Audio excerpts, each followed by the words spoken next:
Natural indicators, litmus. The most commonly used natural indicator is litmus. It is extracted from lichens. It gives mauve or purple color in distilled water.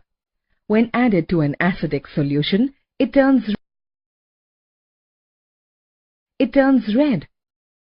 And when added to a basic solution, it turns blue. Generally, it is available as red and blue litmus paper. What about the blue litmus? When blue litmus paper is dipped in acidic solution, such as lemon juice, it turns red. When red litmus paper is dipped in basic solution, such as soap solution, it turns blue. What happens when the litmus paper is dipped in neutral solution?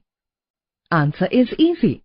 The color of litmus does not show any change in the solution. This is because these solutions are neither acidic nor basic.